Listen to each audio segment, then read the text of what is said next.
In the wake of the US Supreme Court overturning abortion rights and the Roe versus Wade case that had stood for nearly 50 years, now what? Here to talk about this is Mia Graaf. She's the deputy editor for health at Insider. Mia, we've seen some mixed reactions in the states. I mean, it seems to be clear this is now a state's issue for them to decide. Some states have these trigger laws in which judges have said, okay, they can start. Other judges have said, no, wait a second, I'm putting in some sort of emergency injunction to hold it for 14 days. How come the disparity? What's going on? Well, I mean, we did know that this was coming, but it still came as a shock to everyone. As much as you could prepare, I don't know that anyone really knew that this was exactly going to come down the way that it did. Obviously, the leak gave us a head start. So now there are some states which are trying to put in some limits.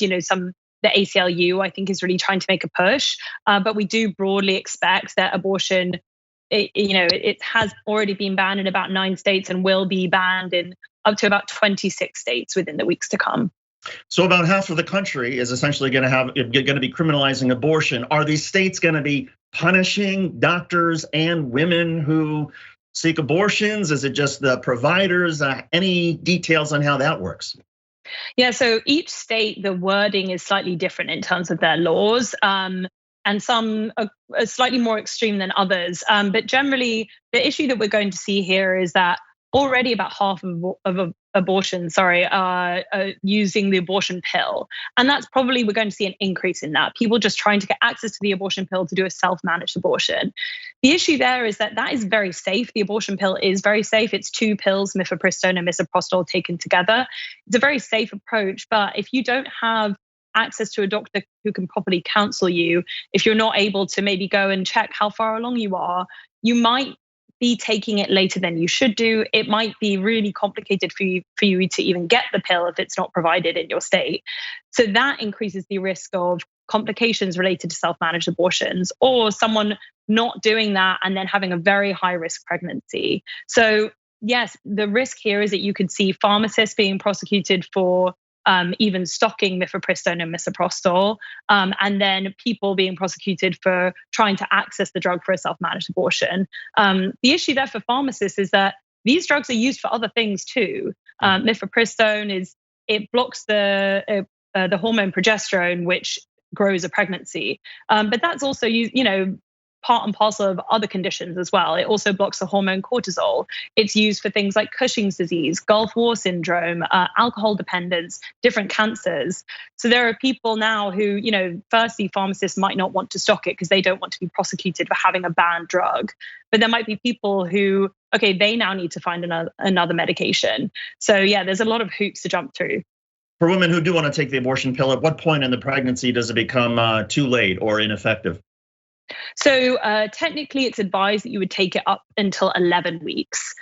So if you take it after 11 weeks, your risk of complication really dramatically increases. Again, it's a very safe medication. So even, I spoke to someone recently who had taken the abortion pill at 12 weeks.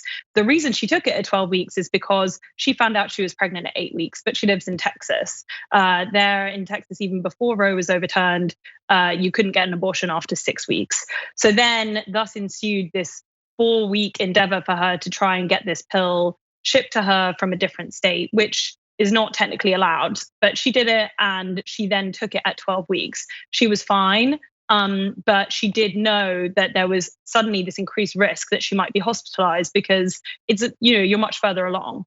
In my own family, my wife and I, in the second pregnancy that she had, the first one, of course, delivered our daughter. The second pregnancy, after about 8 or 9 weeks, the heartbeat started fluttering in sort of inappropriate way, and the doctor determined pretty quickly that this was not going to be a viable pregnancy, and that rather than have this, fetus die in utero, that it would be better to sort of control it, to manage it. So we, did the procedure. It seems like there's a gray area, though, in terms of, is that technically the life of the mother at stake, or is there something that the medical profession would say, well, maybe you could have delivered a still? I mean, so it seems like this puts an enormous amount of pressure on doctors and the medical profession to somehow, if they feel like they want to help women, that maybe they're not going to be able to be honest about the reasons for why they're recommending a procedure. Yeah, and and I'm so sorry to hear that. And it's something that so many people deal with and are increasingly going to be faced with. You see this in countries like Malta is a country where it has a very strict abortion ban, very similar to the trigger law states. And there was recently a story which we've been covering of a US tourist who she has to have an abortion because she started bleeding. And it's a similar situation where they're recommending a miscarriage, recommending a managed miscarriage. Right. But the doctors won't perform the abortion until her life is more severely at risk.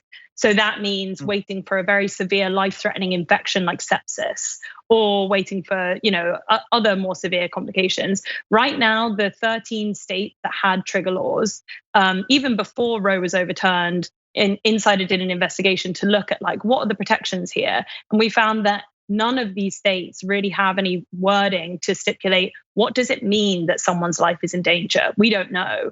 So now doctors are, as you say, going to have to decide in the moment, oh, I'm going to deem that this is someone's life at risk and potentially risk being prosecuted for performing an abortion. And those are just, women who, there's a miscarriage challenge. There are various issues that would cause a doctor to say, hey, you should go ahead and get an abortion. Then there are the cases of, 14-year-old who gets raped by an uncle and becomes pregnant. And now in several states, she is required to carry that baby to term. Yeah. Yeah, there are some states that say they have an exception for rape or incest, but many states don't. You hear on the day that Roe was overturned, you heard so many stories of people who were like, I have a 14-year-old, she can't just become another statistic here of someone who their life is at risk. It's very young to carry a pregnancy and then not be able to get the proper counseling from a doctor as to how high risk it is. You're probably going to see a lot of people who are trying to go out of state or perform self-managed abortions, which it's going to be incredibly tricky. There's been a lot of talk in Washington about if the Democrats can somehow just convince Senators Manchin and Sinema to go ahead and support changing the filibuster, making an exception for women's rights, as they did in supporting a change in the filibuster for the debt ceiling, that the Democrats could then codify abortion rights. Right now, it doesn't look like Sinema and Manchin are willing to do that, but what would that set up? Let's just assume that the US Senate and the House were able to pass legislation or codifying abortion rights. Would there be, I assume, more litigation that would follow that? Could that be challenged by the states? I will say I'm a health. My expertise is in health, so I don't know that I can really answer that. I'm afraid. Well, that's okay. Well, look. I suppose sort of related to this. It is such a patchwork state by state that I would imagine even for people who are well educated and informed and understand, pregnancies and all this, it must be really challenging in a lot of states for women who have less education, who are perhaps poor, to really try to understand what their options are. I think one of the big challenges as well is now at the moment you rely on, speaking to your doctor in a position of authority for advice. Now a lot of doctors won't be able to even give advice. They might not even, in certain states when, medical students and residents, they might not be able to get the proper training on how to have those conversations even. So you're relying on, I know a lot of news organizations are trying to step up and provide that information, but you're relying on the internet, you're relying on secondhand information, and you might not just be able to go to your doctor and be like, look, should I go out of state? Do I need an abortion? What do I do if I carry this child to term? There's just going to be a huge dearth of information. And as I understand it, there are a couple of states that have trigger laws where the viability is so short. There are a lot of women who don't even know they're pregnant by the time they would hit that viability threshold. Yeah, the 6-week ban, which is what Texas passed and which a lot of states have, Ohio 6-week ban. It's a quote unquote heartbeat bill. You would have to know after one period that you've missed it, which if you have an irregular period, and some people, if you're on, if your contraception fails, but you're on a contraception where you don't really know, certain IUDs where you don't get a period, it might be really hard to gauge that. So yeah, it's extremely challenging. Do you get the sense that, well, first of all, what has been the reaction in general from the medical community to this?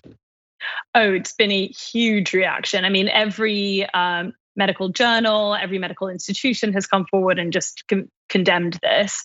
And one of the big issues that we have, I know I mentioned training earlier, the ACGME, which is the sort of the board for graduates of, getting qualified to become an OBGYN. they've said, we're not going to change our rules. If you want to be a qualified OBGYN, you need to know how to perform an abortion. But then the challenge here is that half of the OBGYN residency programs in the country are in states where abortion has been or will be banned in the coming weeks and months. So that means half of the OBGYN residents in the country, technically to get the proper training, are going to have to travel out of state to learn how to do this. That's not feasible. There's no way that these states, the states where abortion is permitted, are going to be able to train every OBGYN in the country. And also the states, the institutions where abortion is banned, it's a lot of hoops to jump through. It's costly to send people. There's travel, there's accommodation. There's also licensing to get through. Even to send one resident is a huge undertaking. So the concern right now is that we're not going to, even in states where abortion is banned, but we're going to see an increase in high-risk pregnancies and complications related to abortion. We're not going to really have the staff who know what to do necessarily. So yeah, it's a real conundrum for medical institutions at the moment. What are the worst states in terms of the most draconian abortion restrictions, and what are the best states in terms of protecting abortion rights? I would say in terms of the best, you've got 20 states, sanctuary states, and DC. So that's California, New York, Washington DC. A lot of these sort of like very blue states, which have promised to protect the right. California has been very vocal about that protection. They've also, promised to train residents and also to enshrine the right to contraception. I'd say the worst states, it's Louisiana. In Idaho, for example, they're talking about banning contraception as well. Missouri, the language of their law is really complex. But I would say all of the 22 to 26 states which are going to ban abortion, I don't know that you could really cut anything between all of them. It's still pretty bleak. It's remarkable, and it is beyond shocking and infuriating. Mia de Graaf, she's Deputy Editor for Health at Insider. Mia, thanks for joining us. We appreciate you explaining this to us. Thanks for having me, David.